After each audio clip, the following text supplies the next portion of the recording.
a date which will live in infamy. Daddy, I hate Pearl Harbor Day.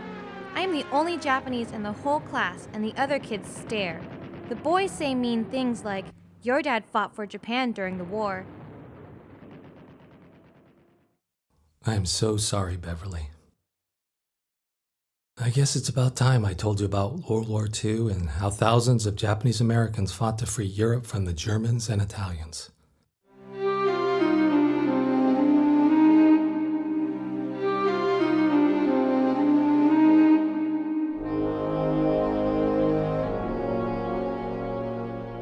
I volunteered out of the Minidoka, Idaho concentration camp to fight with the all-Japanese American 442nd Combat Team and the 100th Battalion from Hawaii. We wanted to prove our loyalty to America. Little did we know, we would become heroes.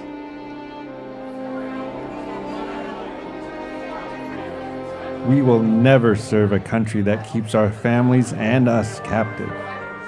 Yes, we will prove our loyalty and fight for America.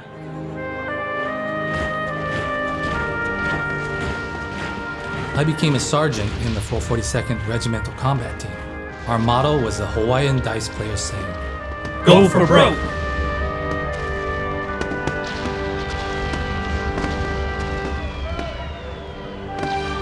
The Army gave us many dangerous missions. Leading a scouting mission in Italy, I learned what it meant to be responsible for all my men. On that day, my squad was almost wiped out.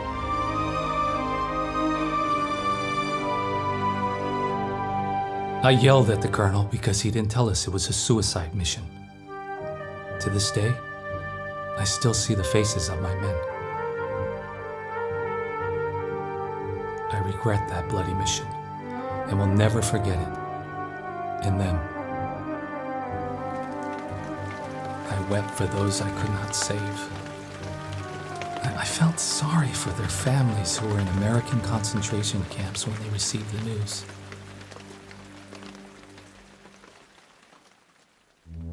In October 1944, our next assignment was to save the Texas Lost Battalion, which was surrounded by Germans for over a week in the mountains of eastern France. The Texans were taking heavy casualties and running out of food and ammo. All rescue attempts failed, so they called in the 442nd and 100th, even though we were exhausted and other troops were rested.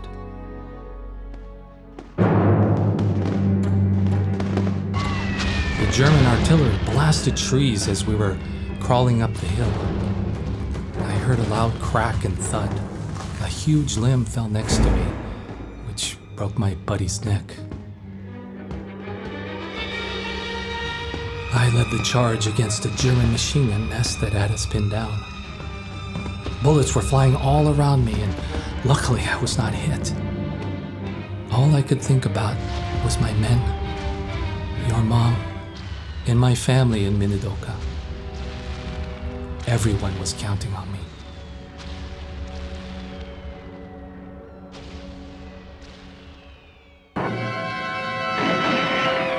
American troops of Japanese descent, men who have distinguished themselves repeatedly in the European War, move out to rescue the battalion.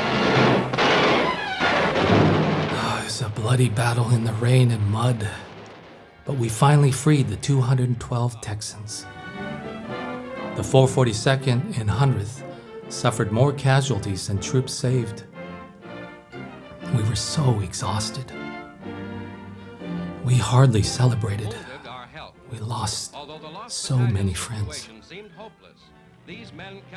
After, I heard we made the movie-tone news at the theaters back home.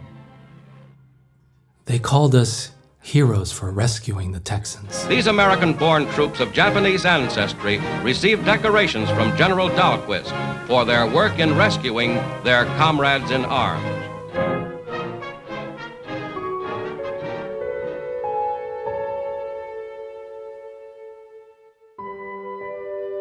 Later, we were able to get some rest and relaxation in town.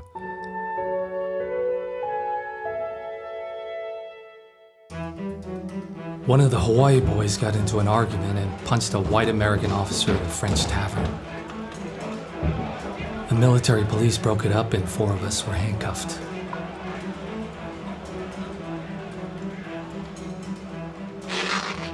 I was busted to the rank of private and thrown in the Army stockade with 3 other guys. I felt guilty because the rest of my buddies went back into battle without us. They needed squad leaders on the line, so they let us out of the stockade. I was happy to get out of jail and rejoin my troops.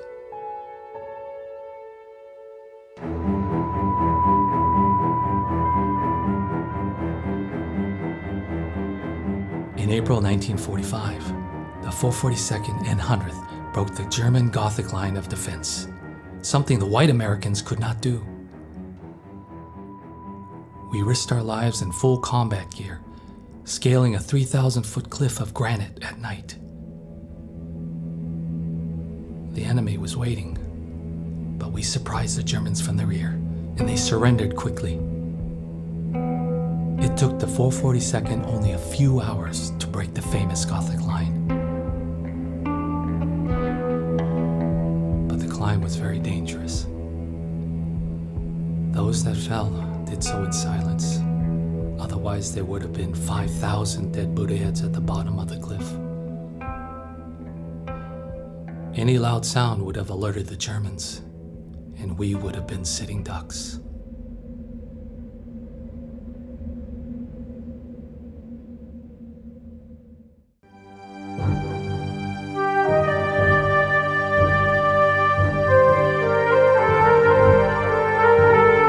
We had just enough time to grab a hot meal before we got orders to head out again to the front.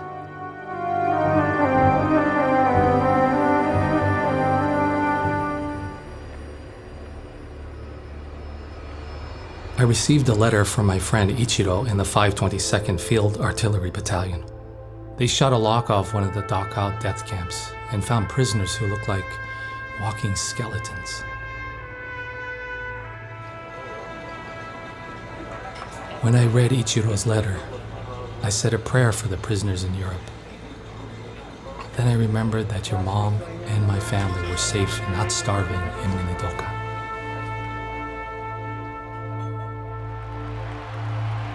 Victory in Europe Day, or VE Day, was May 2nd, 1945. On May 10th, 1945, I was summoned to appear at my court-martial trial about the tavern fight. No one represented me as legal counsel, so I was found guilty.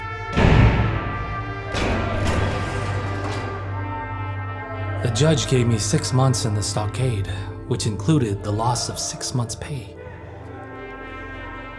My sentence was reduced, however, because I served time in the stockade in France and fought to break the Gothic line.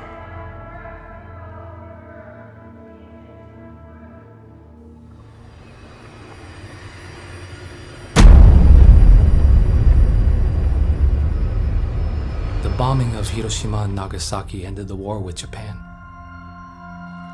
Over 250,000 people were killed. They were women, children, old people, and invalids, not soldiers. I worried about my cousins in Hiroshima. Later, we found out that a few of them had survived the blast.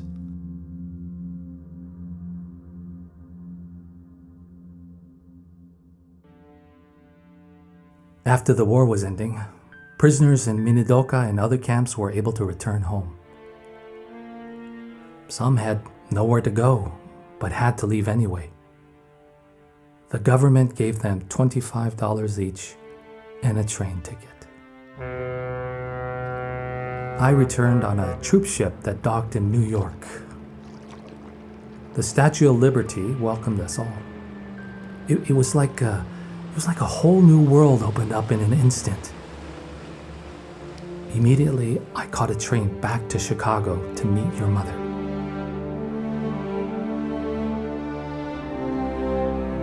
The 442nd and 100th were called the Purple Heart Battalion because so many of us were wounded. We became the most decorated unit in American history for its size. President Truman said that we fought the enemy and won, and we fought prejudice and won.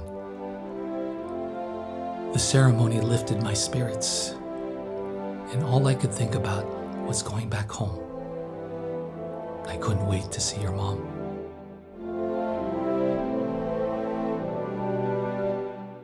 In 1945, 4 years after Pearl Harbor, your mother and I were married in Minneapolis. Our new life was beginning as we packed to return to Seattle. I worked several different jobs after returning to Seattle. I was at Shiro Hardware a short while and then moved on to Smith Gandy Automotive for 20 years. Finally, I sold cars for Bill Pierre Motors in Lake City for 24 years. So, Beverly, that is my story. I should have told you sooner. We fought for liberty and justice, even though our families were in American concentration camps. We became American heroes fighting for freedom and gave our blood for this country. So never be ashamed on Pearl Harbor Day again. Be proud. We proved our loyalty. Every Pearl Harbor Day, I still think about my men who did not make it. I wish I could have done more.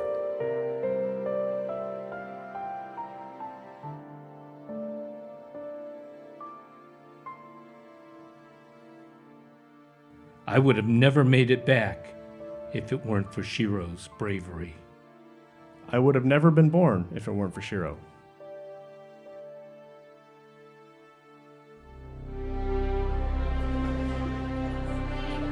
In 1983, at the 442nd 100th reunion in Hawaii, the veterans decided to seek justice for Shiro, start a campaign to overturn the court-martial decision, and restore Shiro's rank to sergeant.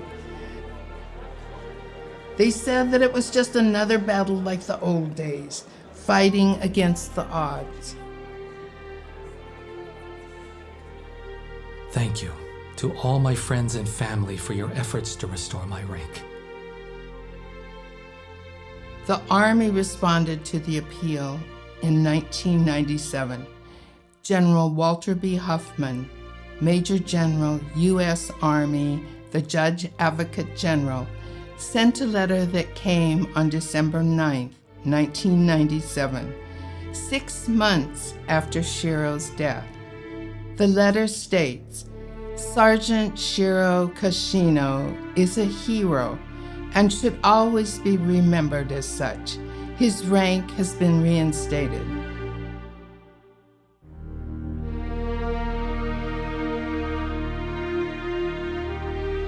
Shiro's stripes are restored.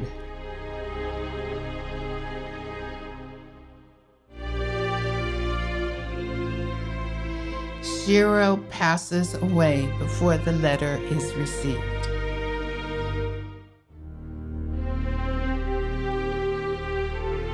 In 2012, members of the 442nd were awarded the Congressional Gold Medal.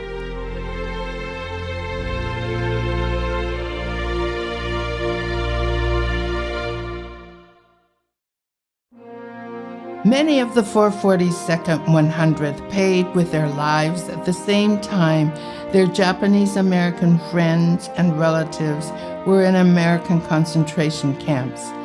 The 442nd 100th never lost a battle, never retreated, and never left a comrade on the field of battle as they held their Go for Broke banner high.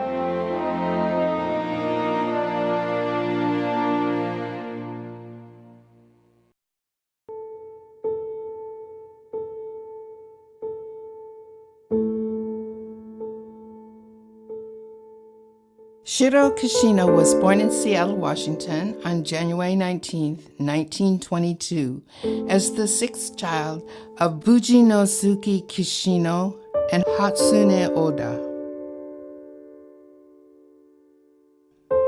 Shiro enjoyed sports throughout his life. From Leshai Elementary and Garfield High School, he participated in baseball, soccer, basketball, and football. At Garfield, he prided himself on making the All-City Championship football team in 1938. He played quarterback and later, due to injuries, played guard. He was offered a football scholarship to Willamette University in Oregon, but delayed his studies to earn money before commencing his college education.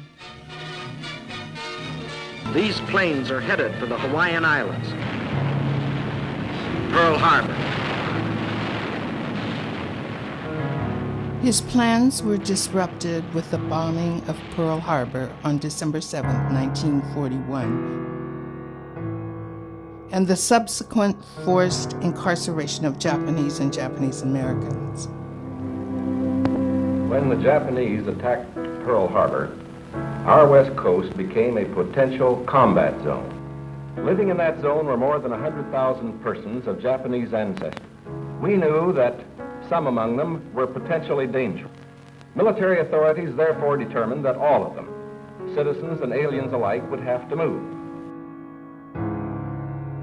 The many loyal among them felt that this was a sacrifice they could make in behalf of America's war effort.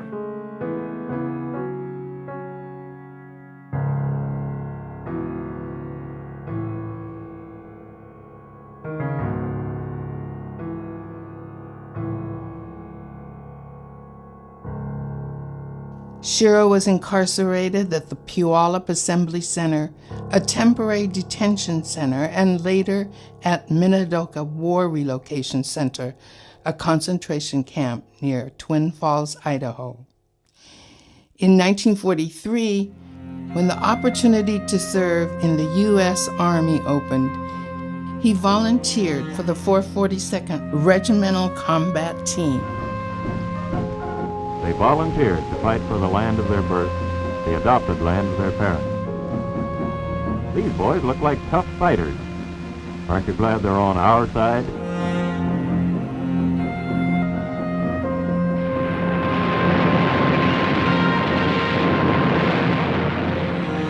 He fought in all the major battles of the European campaigns with the 442nd. Shiro was awarded the Congressional Gold Medal, 6 Purple Hearts, 2 Bronze Stars, and 1 Silver Star, along with other miscellaneous commendations. Shiro was active in the Nisei Veterans Committee in Seattle and was its commander in 1947-48.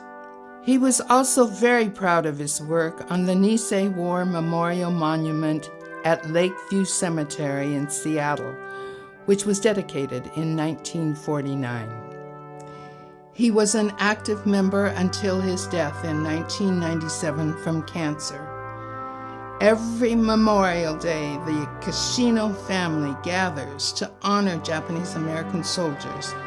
His granddaughter Sheena also joins them because it is a tradition that has taught her about the 442nd legacy, which opened opportunities for future generations.